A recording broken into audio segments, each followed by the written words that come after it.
ایک مرتبہ حضور علیہ الصلوۃ والسلام نے نماز مغرب پڑھائی. اللہ، نماز مغرب پڑھا کر حضور تشریف لے گئے.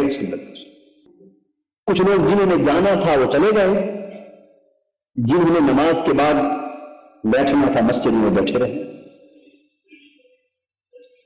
تو جو لوگ مسجد میں بیٹھے رہے، اللہ اللہ کرتے رہے، اللہ کی یاد میں مگن رہے اور ذکر میں اور اگلی نماز کے انتظار میں بیٹھ گئے. حدیث پاک میں ہے کہ حضور علیہ الصلوۃ والسلام اچانک گھر سے باہر پھر تشریف لے آئے. اتنی جلدی سے تشریف لائے کہ آپ کا سانس مبارک تیز تھا، جس طرح کوئی دوڑ کر آتا ہے اس قدر تیزی سے تشریف لائے. اور آتے ہی صحابہ کرام جو مسجد میں بیٹھے تھے انہیں پکار کے فرمانے لگے، ابشر ھذا ربکم قد فتح بابا من ابواب السماء ویقول انظروا الى عبادی قد قضوا فریضۃ وهم ينتظرون اخرى.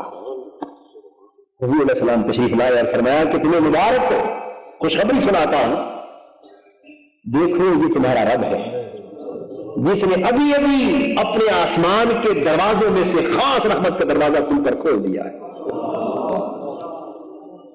دیکھو کہ اللہ نے اپنے رحمت کے، بخشش کے، مغفرت کے، انعام کے، احسان کے دروازوں میں سے خاص دروازہ کھول دیا. قد فتح بابا من ابواب السماء، دروازہ کھول دیا.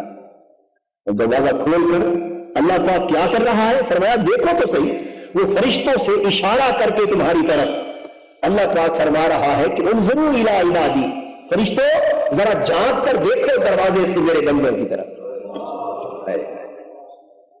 فرما رہا ہے فرشتوں ذرا جھانکو تو صحیح، وہ دیکھو میرے بندوں کی طرف.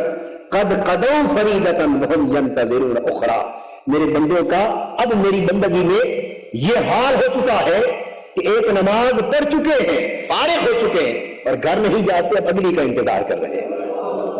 تو فرمایا فرشتوں کو متوجہ کر کے دکھا رہا ہے اور فرما رہا ہے کہ دیکھو میرے بندوں کی طرف. حدیث پاک کے الفاظ میں یہ بھی ہے کہ اللہ تبارک و تعالی دروازہ ایک کھول کر یباہی بکم الملائکہ،